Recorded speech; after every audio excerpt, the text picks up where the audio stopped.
Find out what's going on. Get involved. Change things from the inside. Make a difference. Take pride. Multicultural at its best. The Luisa Marshall Show. Coming up.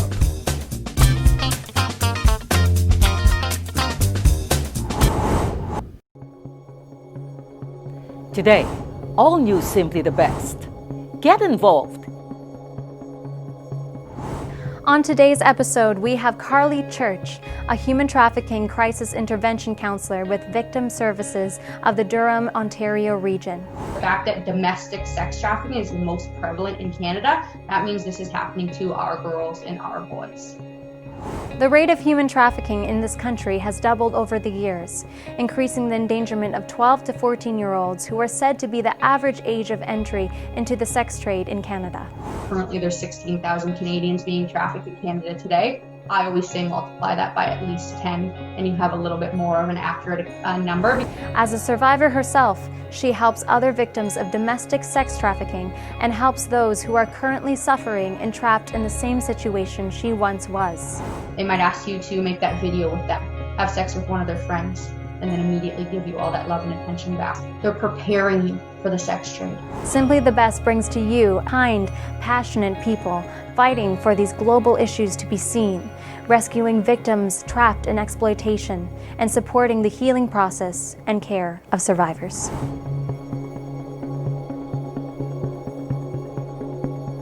We have Carly Church, a human trafficking crisis intervention counselor with Victim Services of the Durham, Ontario region. As a survivor herself, she helps other victims of domestic sex trafficking and helps those who are currently suffering and trapped in the same situation she once was. Carly also visits schools to educate children on these issues and continues to spread awareness on many media platforms such as TED Talks, national news channels, and today we are lucky to have her here on our show. There are 3 reasons why I wouldn't have left, and after working with young people for quite a few years now in similar situations, these are the 3 reasons why people don't just leave. The first is the obvious, the fear. I was afraid of them. There was some physical violence in my situation, and all I could think is if I walk out this door, what are they going to do to me? That fear was real. More so than that, though, it was the fear of the unknown. If I walk out this door, where am I going to go? Where am I going to get my next meal? Where am I going to sleep tonight? Where am I going to get my next fix? And who is ever going to love me again after this? Hi, Carly. Thank you so much for being on the show today. We're so grateful to have you. Thank you so much for having me. I'm excited to be here. So you specialize in domestic sex trafficking. Many people think that sex trafficking only happens in other countries around the world and are not aware that it also happens here in North America and Canada. Could you explain how prevalent sex trafficking is here in Canada and provide any stats to better our understanding of this present domestic issue? Sure. I always talk about this in a way that a lot of people believe exactly what you said. Like this is something that only happens somewhere else, or it's something that happens to people who are brought to our country from a different country. And that's not really what it looks like. So the majority of trafficking that occurs in Canada is in fact domestic sex trafficking. So what that means is it's happening to people who are either Canadian-born citizens or people who have moved to Canada for nothing to do with the trafficking situation, now live in Canada or call Canada their home, and then are trafficked within that country. It's incredibly prevalent. I always say it's the fastest growing crime in Canada. And I know that there's actually 2 contradicting stats out there just to kind of touch on how prevalent it truly is. One is from the UN, and the UN actually says that 71% of all trafficking that occurs in Canada is domestic sex trafficking. The contradicting stat is through the Canadian Women's Foundation, and it says 93% of all trafficking that occurs in Canada is domestic sex trafficking. So that's huge because human trafficking is an umbrella term. There's many forms of human trafficking, from forced labor to forced marriage to migrant workers to organ harvesting to sex trafficking. So the fact that domestic sex trafficking is the most prevalent in Canada, that means this is happening to our girls and our boys. Do you know of any stats right now of female versus male sex trafficking domestically? So this statistic is hard. Like I always struggle with statistics when it comes to human trafficking. And the reason being is right now, as much as human trafficking has been around forever, it's actually still quite new if you really think about it. Like we're just starting to talk about it. We're just starting to really bring it to the forefront. So the statistics aren't incredibly accurate at this point.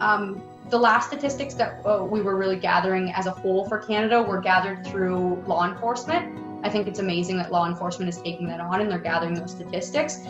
The difficulty with that is that not everybody reports to police, especially when you add more vulnerable populations. So if you're talking about people who are Indigenous or racialized or newcomers or have language barriers or are in fact male who are being trafficked, it's even more difficult for them to come forward and report to police. So oftentimes the statistics aren't accurate or aren't as accurate as they could be. So I always say, the UN actually says that currently there's 16,000 Canadians being trafficked in Canada today. I always say multiply that by at least 10 and you have a little bit more of an accurate number, because I always say 1 in 10 people report to police. Wow. Many new to this topic may need help better understanding the difference between sex trafficking and sex work. You've personally defined the differences using the 3 C's. Could you walk us through what the 3 C's are? Sure. A lot of people, I feel like this is a really big misconception when it comes to human trafficking. A lot of people believe that all human trafficking or all sex work is inherently human trafficking, or all sex work is inherently exploitation. And there's a lot of moral and value-based opinions when it comes to this, and that's okay. I have my own moral and value-based opinions.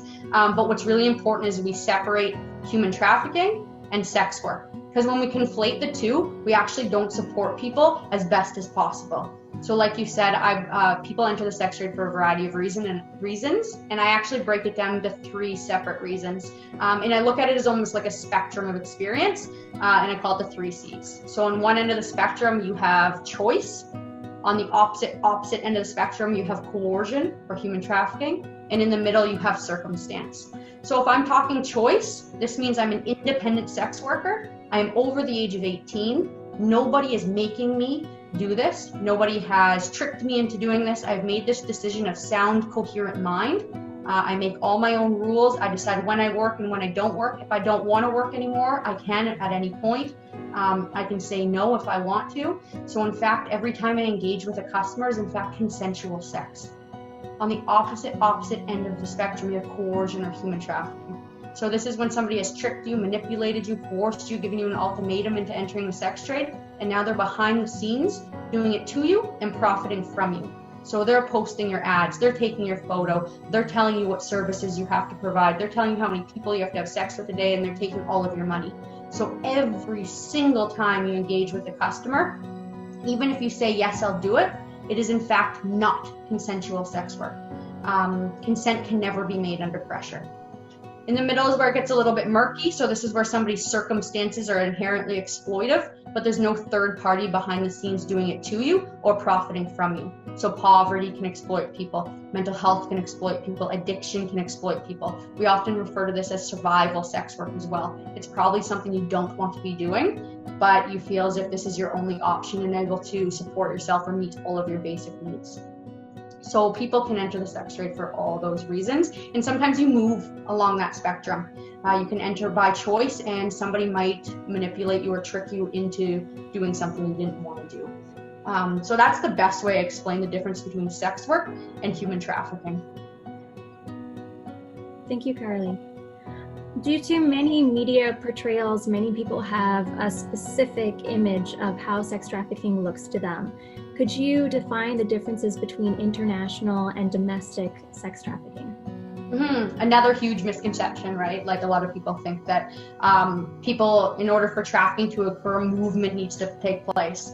So you need to be from another country and brought to another country for the purpose of trafficking, which isn't true. So there's domestic sex trafficking and there's international sex trafficking. So it's really important to differentiate between the two because they're incredibly different. So the best way I really differentiate between them is I always say, think of it in the same way as you were to walk into an airport. You have 2 choices. You can take an international flight or you can take a domestic flight. If I take an international flight, it means I get on that plane in one country and I land in a completely different country. For a domestic flight, I get on that plane in one country and I land in the exact same country. It means the same thing when it comes to human trafficking. International human trafficking means you are from one country and you are brought to another country for the purpose of exploitation or the purpose of trafficking. Domestic human trafficking means you are from one country, either born and raised or have come there for nothing to do with trafficking, call that country your home, and then we're trafficked within that country. So that's really the difference between domestic and international. And again, the majority of what we see in Canada is domestic sex trafficking. You've explained in previous presentations that there is a process in commercial exploitation that pimps go through that can be divided into 3 stages. Could you define these stages for us and walk us through how this looks like and further paint a picture of how this issue looks like here in Canada? Sure. So I always walk people through when I describe what human trafficking looks like here in Canada, because movies and media often portray human trafficking to look one way, and it actually looks completely different than that. So by listening to survivor stories and also by studying kind of the pimp's mindset, we were able to develop a chart. It's like a stair chart almost, and it's the cycle of commercial exploitation. And there's certain stages that everybody's brought through. So the first stage is the luring stage. And in the luring stage, this is when your trafficker begins to assess your vulnerabilities. So he's actually looking for somebody who's vulnerable.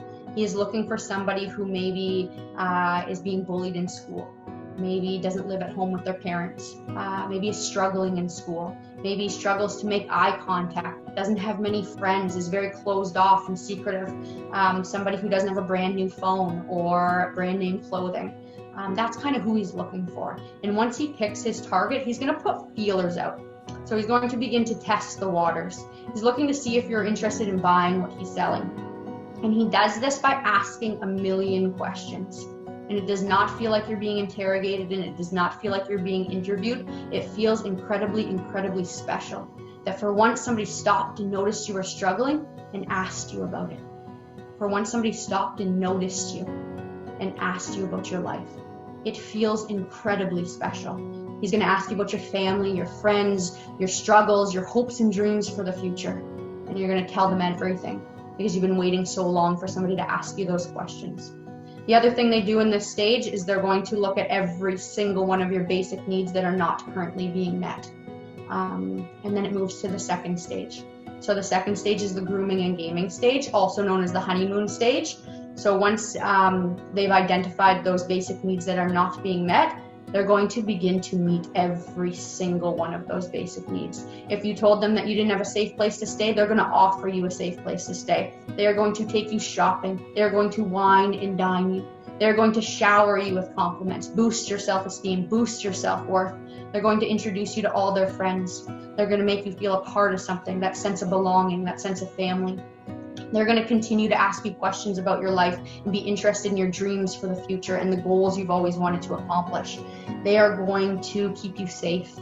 They're not going to let anybody hurt you. They're going to take care of you. They are going to, if drugs are involved, they're going to give them to you freely, no questions asked. If drugs are not involved, they'll probably leave it that way, or they could introduce them, but if they do, it's in a playful way. Whatever you need, I'll get for you. 85% of the young people that I work with identify their trafficker to be their boyfriend or girlfriend. And even the other 15%, it's incredibly, incredibly relational. It's either a friendship or a companionship, or in fact, a family member that's doing it to them. It is incredibly difficult to see any red flags in this stage. It feels as if this is the best your life has ever been. They've literally, in the luring stage, the stage before, learned every single thing that you feel has been lacking in your life, and they have now given it to you. So any red flags that come up, you're going to push them away because you want so badly for this to be true. The red flags don't come until the next stage. So the next stage is the coercion and manipulation stage. So this is when they are going to give you all that love and affection, and then they're going to pull it all away. And then they're going to give you all that love and attention, and then they're going to pull it all away. It almost feels as if you're walking on eggshells. You're wondering, are they going to have a good day today, or are they going to have a bad day today? You actually start to think in your mind, what did I do wrong? I must have done something wrong, because I know they're capable of treating me better than anybody has ever treated me before. So I must have done something. So you actually start to think in your mind, what did I do wrong? You know, how do I give back? You almost feel indebted. So you start to actually think of things that you can offer them in the relationship. Things that maybe they asked you to do way back in the luring stage, and you're like, no, I don't do that. You might bring them up now because you want so badly for it to go back to that honeymoon stage. You want it to go so bad. You want it to go back to where they treated you better than anybody had ever treated you before. But before, or even when you start to ask those things or start to suggest doing things, they're going to ask you to do even more. So they're going to begin to stretch your boundaries, your morals, and your values. And this can be sexual or not sexual. It can be, they might ask you to hold drugs for them. They might ask you to take a charge for them, lie for them, look out while they rob somebody. And immediately after you do something like that, they're going to give you all that love and affection back. They pull it away again. Then they might start to ask you to do things that are sexual. They might ask you to make that video with them, have sex with one of their friends, and then immediately give you all that love and attention back. So now they're not only breaking down your boundaries, your morals, and your values, but they're beginning to desensitize you to certain sexual acts. They're preparing you for the sex trade. Then they might do something called conditioning, where they have sex with you and shortly after they take you shopping. Or they have sex with you and shortly after they take you to get your hair done or your nails done. And then that slowly gets replaced by cash, where they'll have sex with you and throw you $60 and be like, oh baby, that's amazing, go treat yourself, go do something nice for yourself. Your brain actually begins to associate sex with a reward, sex with money. So now not only have they broken down those boundaries and desensitized you to certain things, they've really prepared you for the sex trade. And the last thing they do in this stage is they build a wedge between you and any of your healthy supports. They want you to be 100% dependent on them. They want no outside influence of anybody saying, hey, it sounds like this is turning into an unhealthy relationship. So they are going to pick fights with your family. They're going to blow up things that you confided in them back in the luring stage that maybe your family or friends did to you that really hurt you. They're going to blow it up. I actually used to work with somebody where their trafficker would go into their phone and delete messages from loved ones who were reaching out so that she started to believe that he was the only one that cared about her. Once he has you at this point, it moves to the final stage, which is the full-on exploitation stage. So this is when they in fact bring up the idea of working in the sex trade, where they can do so in a very direct way, or the extreme opposite, where it's incredibly insidious. If it's direct, they are literally going to say to you, look at all this stuff I've done for you. This condo or this hotel you've been staying in, the food I bought you, the clothes I bought you, the drugs I've given you, it was in fact not for free. This is how much money you owe me, and this is how you're going to pay me back. And they can they know everything about you, so they know exactly what to say to get you to take that first client. And then once you do, they have even more ammo to keep you there. And then if it's insidious, they're going to play off all that information they gained in the luring stage. So maybe back in the luring stage, you told them that your dream for the future was to one day create your own loving, supportive family. Maybe you told them that you didn't have that growing up and that was your dream, to one day get married, buy a house, have kids, and really create a loving, supportive environment. So they're going to actually say to you, you know, that house you want, that wedding you want, those kids you want, I love you so much and I don't want to wait any longer. I can't picture my life without you. I have this crazy idea. We'll make stacks of cash. We'll be able to put that down payment on that house, and no matter what, I'm going to love you. No matter what, I'm going to be there for you. Of course, you're going to say yes. They just sold you a dream.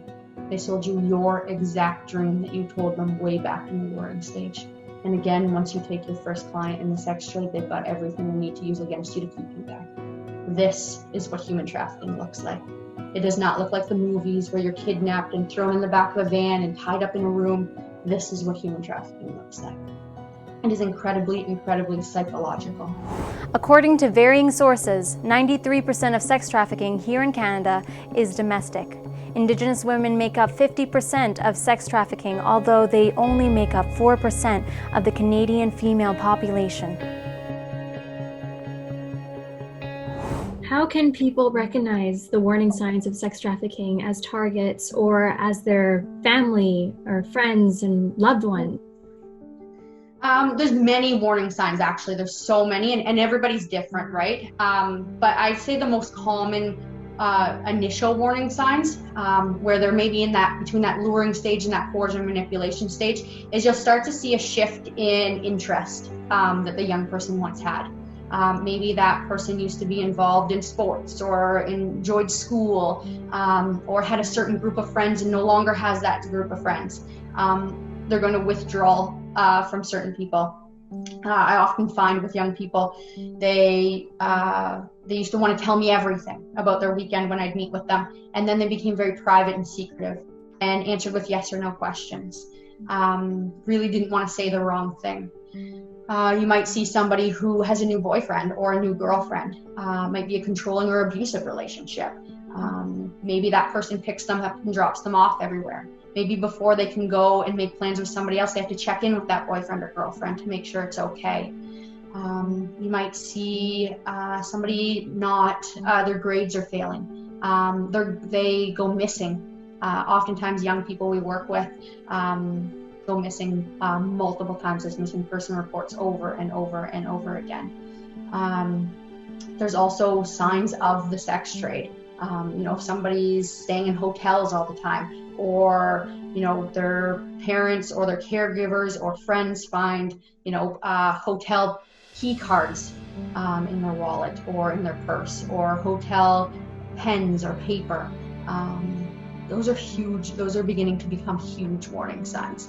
Also, their language might change. There's a whole vocabulary to the sex trade. A lot of people miss disclosures that somebody's being trafficked because they don't understand the language. There's a lot of derivatives of the sex trade that people will use. I don't get disclosures where a young person comes up to me and says, "Hi, Carly, I'm being sexually exploited," or "I think I'm being human trafficked." My disclosures are more like, "Yeah, I'm in the game," or sometimes my PI makes me go OT for the weekend. If I don't know what that means and I don't ask, then I might have missed a disclosure in the only way that they know how.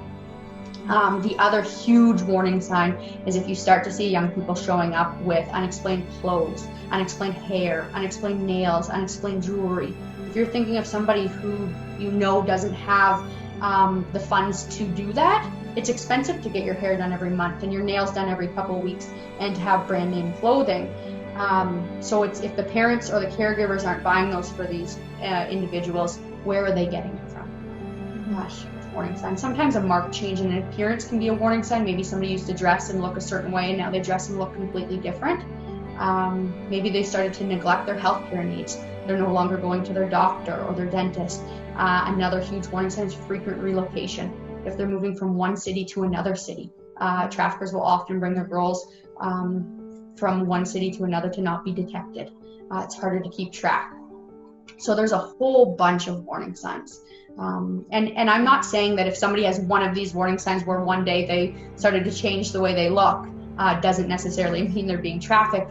But these are all warning signs that warn an end to a conversation. It's incredibly important for adults or people who are in a supportive role to an individual where you believe they might be being trafficked or are showing some of these warning signs. It's up to us to ask that question. It's very difficult for a young person to come up and say, "Hey, I'm being trafficked," and take that risk. It's up to us to ask in a very non-judgmental way and have that conversation. If somebody would have asked me certain questions, maybe all the stuff that followed wouldn't have happened to me. I was too scared to ask for help. I needed somebody to notice those warning signs and ask me about them. Worst case scenario, if I ask one of my clients about certain warning signs, or if I straight up ask them if they're involved in a trafficking situation, the worst that's going to happen is they're going to say no, and they're going to think I was wrong, and that's okay. And I always lead up to, I might be way off base. I could be totally wrong, but I would sleep better tonight asking you this question and finding out if this is something that's going on than me not addressing it because I'm scared that I'm going to be wrong. So what are some common targets that sex trafficking handlers look for specifically in their victims? When you say like targets, like what exactly do you mean by targets? The vulnerabilities and insecurities that some kids especially might have, especially in those teen years where we're first developing ourselves and finding a place in the world. Yeah. So I always talk about it as people who are most susceptible to being trafficked are people who have both individual risk factors and systemic or societal risk factors. So if you can check off multiple on both sides, that's who's at the highest risk to being trafficked. That's who a trafficker is looking for. So when we're talking individual risk factors, we're looking at people who have low self-esteem, lack of self-worth, problems at home, problems at school. They maybe have experienced previous abuse or witnessed previous abuse.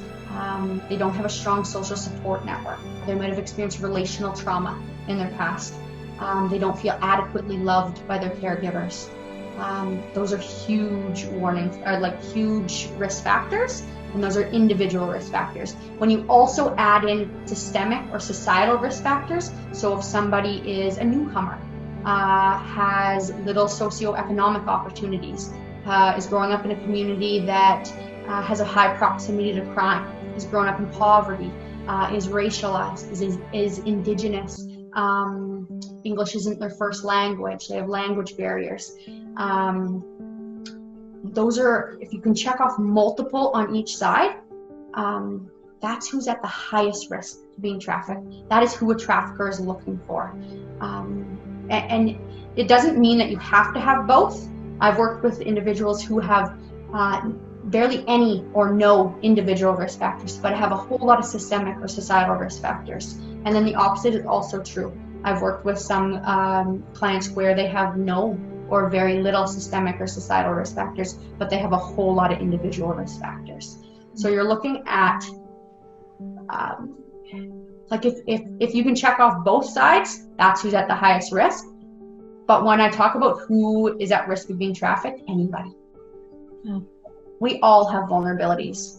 It doesn't matter who you are, where you come from, everybody has vulnerabilities. And if a trafficker can focus on those vulnerabilities and pick out those vulnerabilities, it's gonna play off those. Every time I tell this story, I in fact can still picture that moment like it was yesterday. And for a very split second, when I picture it, it still feels just as genuine. Logically today, I know it wasn't, but that's how strong it was in the moment. He sat there on the bed beside me and he looked at me in the eyes and he said, "Carly, I am so proud of you." And he said it because I told him way back in the luring stage that the only thing I had ever wanted to hear growing up is that somebody was proud of me.